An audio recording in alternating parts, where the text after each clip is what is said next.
नमस्कार, मैं हूं शिवांगी और आप देख रहे हैं परफेक्ट 24 न्यूज। वक्त है बिहार की कुछ बड़ी खबरों का।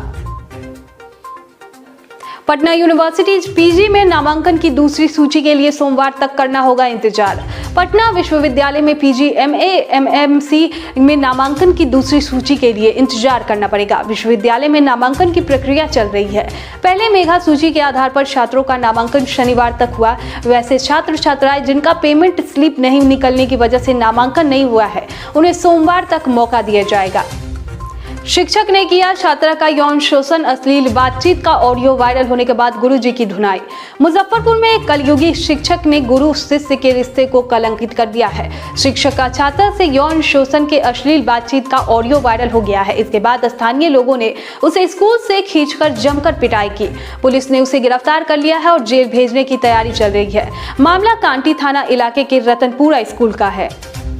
सुशील मोदी बोले, यूपी चुनाव के लिए भाजपा ही काफी, राजद कांग्रेस के साथ जदयू को भी कह दिया दो टुक। उत्तर प्रदेश का विधानसभा चुनाव बिहार के स्थानीय और क्षेत्रीय राजनीतिक दलों के लिए अपने विस्तार का मौका दिख रहा है। कांग्रेस और भाजपा दो राष्ट्रीय दल होने के नाते यूपी में स्थापित है ही। अब जदयू, वीआईपी, हम रालोजपा और लोजपा रामविलास को भी यूपी चुनाव में संभावना दिख रही है। हालत ये है कि बिहार में एनडीए सरकार के सहयोगी 3 दल यूपी में अलग अलग चुनाव लड़ने की तैयारी में है। इस बीच राज्यसभा सदस्य सुशील मोदी ने कहा है कि वर्ष 2017 में 403 सदस्यीय यूपी विधानसभा चुनाव में बिहार की किसी प्रमुख दल के प्रत्याशी नहीं उतारे थे। छपरा में शराब कांड के बाद अब 138 गिरफ्तार, 18 लोगों की हो चुकी है मौत। पटना लौटे बड़े अफसर बिहार के छपरा में हुए 18 लोगों की मौत की वजह से सरकार के प्राथमिक तौर पर शराब का सेवन करना मान लिया है। हालांकि अंतिम तौर पर मौत के सही कारण जानने के लिए विसरा रिपोर्ट का इंतजार करने की बात भी प्रशासन कर रहा है। बक्सर में दोस्तों के साथ कर रहा था शराब पार्टी, पुलिस पहुंची तो कुल्हाड़ी से किया हमला। बक्सर के मुरार थाना क्षेत्र के ओझा बराव में पुलिस पर हमला करने का मामला सामने आया है। मिली जानकारी के अनुसार बराव गांव में शराब पार्टी चल रही थी। पुलिस को सूचना मिली कि मुर्गा और शराब दोनों की व्यवस्था की गई है। इसके बाद मुरार थाने के एएसआई राजीव कुमार अपने साथ थाने के 3 अन्य कांस्टेबल को लेकर पहुंचे। जैसे ही पुलिस की गाड़ी वहां पहुंची, अफरा तफरी का माहौल कायम हो गया। सभी इधर उधर भागने लगे। तब तक उसी में से एक शराबी सोनू ओझा ने नशे में झूमते हुए कुल्हाड़ी से पुलिस पर हमला कर दिया। हालांकि संयोग बढ़िया था कि पुलिस के एक जवान ने कुल्हाड़ी को पकड़ लिया।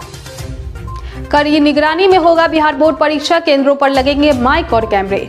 बिहार बोर्ड परीक्षा 2022 की तैयारियां शुरू कर दी है। अभी तक की जानकारी के अनुसार बिहार बोर्ड की 10वीं और 12वीं की परीक्षा फरवरी 2022 में आयोजित होगी। परीक्षा से जुड़े सभी अपडेट जानने के लिए बिहार बोर्ड की ऑफिशियल वेबसाइट biharboardonline.bihar.gov.in पर विजिट करते रहें। परीक्षा केंद्र पर सीसीटीवी कैमरे के जरिए स्टूडेंट पर नजर रखी जाएगी।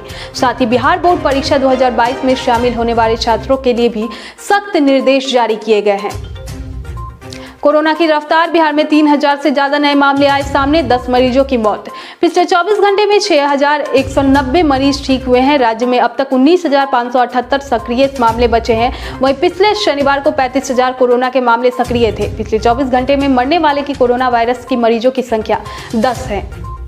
सीतामढ़ी में मुखिया के भाई की हत्या, आक्रोशित ग्रामीणों ने पुलिस को बनाया बंधक, सड़क किया जाम।